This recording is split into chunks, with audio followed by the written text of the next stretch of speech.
بسم الله الرحمن الرحيم، اللهم صل وسلم وبارك على سيدنا مولانا محمد وعلى اله وصحبه وسلم. صباح الخير، صباح الجمال، صباح النشاط، صباح كله تفاؤل ورضا من الرحمن. حبيت اصبح عليكم النهارده من قناتي واعزمكم النهارده في اول يوم هتقضوه معايا في المطبخ ان شاء الله على محشي. نعمل مع بعض محشي ونعمل مع بعض حلو وننضف مع بعض ونعمل مع بعض حاجات حلوه كتير. بس يا اما لو انتي لسه ما اشتركتيش معانا اتفضلي اعملي اشتراك وفعلي زر الجرس عشان يوصلك منا كل جديد، وفي نفس الوقت اعملي لايك للفيديو وان شاء الله اتمنى انه يرضي رضاكي. لو عجبكم الفيديو يا جماعه النوعيه دي اعملوا لي لايك كتير كتير كتير عشان انزل لكم منه كتير ان شاء الله، او يبقى ده سمت القناه بعد كده ومحتواه. نقول بسم الله. وزي ما قلت لك النهارده هعزمكم على محشي معايا، فهقول لكم مش هعمله بالتفصيل عشان ما اضيعش وقتكم، لكن هعمله معاكي بحركاتي وتكاتي. شفتي الكوسيه اللي اتخرمت دي؟ هقولك ازاي بقى ما نتلاشاها هنا. نقول بسم الله الرحمن الرحيم، اللهم صل على سيدنا محمد. هنجيب كوسه كده ونغسلها كويس جدا، وبدنجان وفلفل واللي انت حابه تعمليه. هنقيس طول الكوسيه. طبعا انا مش بفضل خالص الكوسه الطويله دي، تكون بطولها يعني كأن الواحد ماسك ساندوتش. شفتي الحتة دي؟ انا بقيس كده طول الكوسية او الجزء اللي انا اسماها نصين، بقيسه على طول المقوار بتاعي وابدأ امسكه من نهاية الطول، وبتطلع النتيجة زي الفل، ولا يتخرم مني ولا يتكسر ولا اي حاجة. هنشوفها تاني مع البدنجان. البدنجان هنا بنشيل الجزء الرفيع قوي اللي هو بيبقى تحت الورقة. اول حاجة بضغط البدنجان بتاعي كده او برله على على الرخامة بتاعتي وابدأ اقيس طوله، وفي نفس الوقت كده ايه اروح مقوراه. مش هو بما شاء الله يعني بسم الله ما شاء الله، هو مش كبير، مش تخين قوي، فبياخد يا دوب لفتين كده بالمقوار بتاعك يبقى زي الفل. بصي عمرها ما تتخرم منك خالص خالص خالص. هوريكي واحده تانية عشان احنا كنا بنرغي وانا شغال. نشيل الجزء الضيق نقيس ونبدا نشتغل بالمقوار بتاعنا. اول حاجه اول مره اللي هي لفه كامله، وبعدين تشيلي اللي فيها وبعدين ترجعي تاني تنضفيه بيطلع زي الفل ممتاز ومش بيعمل. اما بالنسبه للفلفل بتاعنا فبنشيل، انا بحب اشيله. يعني بحب لما افتحه يبان ان هو كان لسه مقفول. ازاي؟ هنفتح كده ونشيل البذور اللي جوه والقلب كمان، مش بس البذور بس، هسيبه شابك. يعني لما اجي افتحه ما افتحوش كامل، هسيبه كانه ايه، في جزء ثابت والباقي هو اللي مفتوح، بس عشان اطلع منه واتخلص من البذور والقلب. يعني حتى القلب بطلعه اللي هو الجدران اللي تكون ماسكه البذور دي، بطلعها لان طعمها في السوا ما بتكونش حلوه. وهسيب الغطا بتاعه بنفس الزر، بيبقى شكله حلو جدا في التقديم، وفي نفس الوقت بيحافظ على الرز بتاعي ما بيخرجش منه، وبيكون سواه حلو جدا. يعني ما تقلقيش، بس بيبقى شكله حلو وجميل جدا في التقديم. نعمل واحده كمان. هنشيل بس ال اللي هي بتاع الخضرة دي، مش عارفه اسمها ايه، الزر بتاعه، ونقصرها. يعني مش هنشيلها كلها، ونبدأ نفتحها فتحة كده، نتخلص بس من البذور والقلب بتاعنا ويبقى جاهز. الخضار بتاعنا طبعا مغسول قبل وبعد. طيب انا عندي هنا مقطعه كزبره وشبت وبقدونس، حزمه وحزمه وحزمه او حسب الكميه اللي معاكي. هجيب الحله بتاعتي المناسبه للكميه اللي انا هعملها وابدا ارش فيها رشه زيت صغيره جدا. والعروق بتاعه الكزبره والبقدونس والشبت مش هرميها، ما بحبش ارميها. وده الحمد لله اللي بيميز ريحه المحشي وبيخليه يقلب عندي المكان والمنطقه كلها بتعرف ان احنا عاملين محشي النهارده. بصي احنا بنفرشه كده بقى فوق الزيت، يعني بتجي تحطيه كانه قاعده كده. ليه؟ هو اصلا بيكون فيه لسه القلب بتاع الخضار بتاعك، لان احنا طبعا لما بنيجي نقص الكميه على بعضها بيبقى فيها حاجات حلوه يعني. فكده كده هستفاد من القيمه الغذائيه، وفي نفس الوقت مش هيلزق مني خالص، وبيطلع ريحه حلوه جدا. نبدا بقى نحشي الخضار بتاعنا ونتوكل على الله ونبدا نحضر الخلطه بتاعتنا. الخلطه بتاعتنا انا عملتها قبل كده في فيديو العزبان، لو حابه ترجعي لها، عشان هنا مش هعملها معاكي بالتفصيل لان قنوات كتيره جدا عملته. فمش حابه ان اضيع الفيديو بصراحه في ان نعمل الخلطه اللي كلكم اكيد عارفينها وبتعملوها احسن مني. انا غسلت الرز بتاعي رز مصري عادي الكميه المناسبه، حطيت عليها التقليه بتاعتنا. انا بحب اسبكها نص تسبيكه كده، بس يكون قوامها ما فيهوش ميه خالص علشان ما يعجنش مني الرز. واللي جرب وعمل بوص فيتشي هيعرف قد ايه هي ما شاء الله تحفه، وبتطلع المحشي بتاعك مظبوط ايا كان نوعه. هننزل بقى بالخضار بتاعنا والتوابل بتاعتنا. انا هنا بحب استخدم مع المحشي طبعا الاساسي كلنا بنستخدمه الكمون، ومعاه الفلفل الاسود، ومعاه طبعا شطه او بابريكا اللي انت حباه، والملح. احنا هنا كنا طبعا ظبطين توابل التقليه بتاعتنا او التسبيكه بتاعتنا. انت لو حابه تعملي طماطم فريش مفيش مشكله، وحطي معاها معلقه صلصة او اللي هي الطماطم، معجون الطماطم. زي ما بتحبيه يا جماعة اعملي، زي ما معودة اسرتك على حاجة اعمليها. بس انا الطريقة دي حلوة جدا، التغيير برضو مطلوب. ولو جربتي حاجة ممكن تعجبك اكتر من اللي انت بتعمليها، ليه لا يعني؟ ليه ما نغيرش ونجرب؟ مش يمكن اللي نجربه او اللي احنا هنجدده يطلع احلى من اللي احنا متعودين عليه؟ جايز. حطيت هنا كزبرة وكزبرة ناشفة وكمون وفلفل اسود، وهنزل برشة زيت حوالي معلقتين كده، مش هكتر كتير. وهبدأ اقلب الخلطة بتاعتي كده جاهزة للحشو. وما تنسيش طبعا الملح، تحطي الملح الكمية المناسبة ليكي. رشة زيت بقى كويسة كده علشان بس ما تكتريش يعني، علشان الرز بتاعنا ما يعجنش ويتماسك، وفي نفس الوقت علشان لما اجي احشي يكون سهل معايا في انه البدنجان بتاعنا ضيق، فسهل يكون سهل في الانزلاق اللي جوه يعني. قلبنا كله كويس جدا، وتأكدنا ان كل المكونات وكل التوابل اندمجت مع بعض في بعضها كده، ودخلت والأطعمة كلها دخلت في بعض وتدخلت في بعض. هنبدأ بقى مرحلة الحشو. هنا برضو انا بعمل حاجة غريبة شوية عليكي، انا مش بوقف خالص الكوسه والمحشي بتاعي، لا انا برصه بطريقه حلوه قوي. وكمان في حاجه تك هنا بتضايقني جدا من الناس اللي بتحشي الحاجه وتبهدلها من بره، ليه؟ مش فاهمه. احنا مش مضطرين نعمل كده يا جماعه، اهم حاجه انت تكوني رايقه وانت بتعملي المحشي ده، لان المحشي ده اكله مزاج، يعني اكلها كده. فتعمليها بروقان ونظافه كده خلاص هي خلصت، طالما عملتي كل التسبيكه والخلطه خلاص هي خلصت، فتبداي تحشي بقى كده بروقان. وخصوصا ان البدنجان اللي هو المحشي المشكل ده ما بياخدش وقت. بالنسبه للبدنجان بتاعي عشان قلنا ضيق، فهنبدا نخبطه كده خبطتين على الرخامه او على ايدك، هتلاقي لان لو حطيتي صبعي فيه ممكن تتفتح يعني البدنجانه بتاعتي هتتفتح من فوق. فانا بخبط كده خبطتين بلاقي الرز نزل.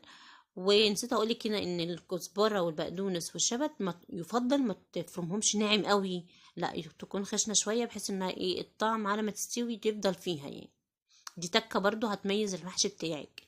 هنبدا بقى نرتب كده الخضار بتاعنا. هحط من كله يعني، كل طبقات هحط فيها من كل حاجه، بحيث ان انا يعني مثلا لو حد عايز طبق لوحده كده في البدايه، مش هبقى مستنيه مثلا اجيب البرنجان من تحت او هفضل اقلب فيه فيعجن مني. لا أنا كل طبق بيكون فيها كل حاجه. انا بحب احط الفلفل كده وحوالي البرنجان، ومن حوالي او من الاطار الخارجي الكوسه، او رتبيها زي ما انت حابه، بس اهم حاجه كل واحده تقفل اللي قبلها، يعني تبقى متداخل كده في بعضه، ما يبقاش عشوائي. ونزوده بقى شوربة او مية، بس يفضل طبعا شوربة، وبيستوي معانا. وبنحط مقدار المية المناسب لكمية الرز، ما تكتريش مية كتير يعني لما تغطيوش بالشوربة بتاعتك، لا تبقى الشوربة يا دوب مش باينة يعني، اخر طبقة دي مش باينة. وتغطي وتسيبيها يعلى شوية، وبعد كده هندخل على الحلو. الحلو بتاعنا النهارده هعمل لك صينيه جلاش، كنت ناويه اعمله رول بس هتشوفي انا ما عملتوش رول ليه. كل حاجة معاكي هعملها من غير ما منتج اي حاجة. طب هعمل الشربات بتاع الجلاش هعمله ازاي؟ هجيب كوباية ونص او كوبايتين الا كده من السكر، حسب المذاق يعني، بس ده الافضل يعني، النتيجة اللي احنا عايزينها اللي هي متوسطة. حوالي كوباية ونص او كوبايتين الا ربع من السكر، وعليهم كوباية واحدة بس من المية، وكوباية كمان مش هقلب بقى خالص. وهنزل بعصرة ليمونة مجرد انها تغلي كده، وهسيبها على النار هادية، هيديني شربات متوسط القوام. يعني كوباية ونص سكر على كوباية مية وعصرة ليمونة، وحوالي كده كوباية معلقة صغيرة من ماء الورد او الفانيليا يعني زي ما تحبي يعني. انا هنا فاتحة الازازة بتاعتي عشان ما بحبش ان هو يتكب مني كتير ويغير الطعم، لان انت عارفة ان الحلويات حساسة جدا، فبحب اعملها كده ايه خرم صغير، وابدا اتحكم في الكمية بتاعة المية الورد يعني. بدأ يغلي معانا اهو، هيوصل القوام المتوسط ونطفي عليه كده وشكرا، هنسيبه يبرد. هنشوفه مع بعض، بس القوام اللي بقصدي عليه ده اهو بدأ يتماسك كده، مش حابة ان هو يكون تقيل ولا حابة يكون خفيف مية خالص، اللي هو لسه ما تمسكش يعني، لا كده كويس جدا. شكرا كده خلاص، هنطفي عليه ونسيبه يبرد، ونبدأ نحضر القشطة بتاعتنا. وبرده القشطة بتاعتنا مش هعملها معاكي بكل خطواتها، انت شاطرة طبعا بتعرفي تعمليها، بس حابة اقولك ان انا مستخدمة هنا كوبايتين من اللبن. هنستخدم كوبايتين من اللبن، كل كوباية من اللبن عليها معلقة من النشا ومعلقة من السكر، يعني انا حاطة هنا كوبايتين لبن عليهم كوبايتين معلقتين من النشا، وعليهم معلقتين من السكر، قلبت كله على البارد الاول، وظرف فانيليا واحد بس اللي هو 5 جرام ده، وبعدين قلبت كله على البارد، وبعدين رفعته على النار، مجرد انه مع التقليب المستمر لحد ما يوصل لقوام متماسك. اتقل من المهلبية شوية، يعني اتقل، لان ده هستخدمها كريمة حشو او قشطة حشو، يعني فاهميني؟ فما يبقاش خفيفة، لانها لو سايلة مش هتبقى حلوة معاكي، نتيجتها مش هتبقى حلوة، مش هتكون متماسكة. وحطي في دماغك انك هتنزليها اقل من السمك اللي انت عايزاه درجة، لانها لما تبرد هتتماسك اكتر واكتر، وهتتقل منك اكتر واكتر. ما تنسيش يا قمر، لو انت لغايه دلوقتي ما اشتركتيش اشتركي، قناتنا جميله وحلوه ومفيده، وان شاء الله هتعجبك، واعملي لايك، اعملوا لايك.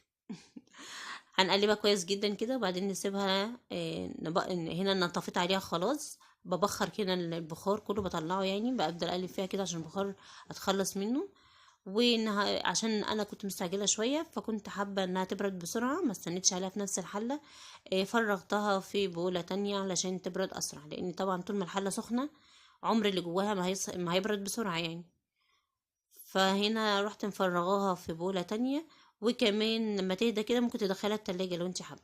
بس اهم حاجه ان انت هنا هنغطي الوش بتاعها بالاسترتش او بالبلاستيك الغذائي، وتخليه يلزق في القشطه بتاعتك، علشان ما تعملش وش ناشف، احنا مش محتاجين الوش الناشف. وهنسيبها تبرد كتير، يعني مش عايزينها دافيه، يعني يوم ما تبقى سخنه قوي تبقى دافيه، ما تكونش سخنه سخنه يعني. تعالوا بقى اقول لكم على اللي حصل معايا الجلاش، وكنت ناويه اعمل ايه، ولكن لما تعرضت للموقف ده غيرت رايي طبعا بسرعه، ولازم اتصرف، ارميه؟ لا طبعا، لازم نتصرف ونعمل اي حاجه، وهتشوفوا النتيجه اللي طلعت في الاخر من حاجه كان ممكن تعطلني او تقفل لي اليوم، لكن طبعا احنا شاطرين وناصحين وايه، زي الفل. آه، بصي انا هنا كنت ناويه اعمله رولات، فجبت كيس من اكياس التخزين، وبدات انزل فيها القشطه بتاعتي، وجهزت طبعا معايا عندي هنا معلقه زبده وعليها معلقه من السمن. انا بحب اعمل الجلاش كده، بيبقى طعمه حلو قوي ولونه حلو قوي. فانا مجهزاهم، هم مجرد بس سايحين، يعني مش سايحين قوي ولا تقال، يعني اللي هم مجمدين. هنزل بقى هنا بالقشطه بتاعتي في الكيس ده.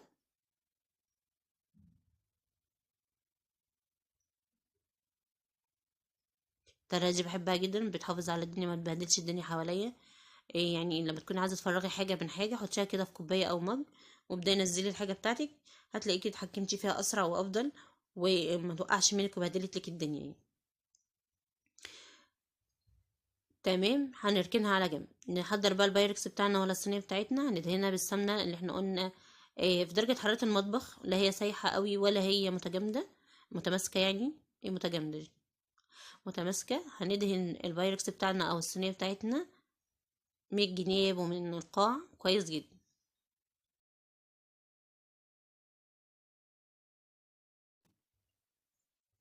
هندهن البايركس بتاعنا كويس جدا من الاطراف ومن الجناب، ونجهز بس صينيه كده لما تحبي تشتغلي في الجلاش او حاجه زي كده، عشان ما تعملش فرافيت ورده وتحبي تنضفي بعد كده، جيبي صينيه كده هتكون سهله اسرع معاكي.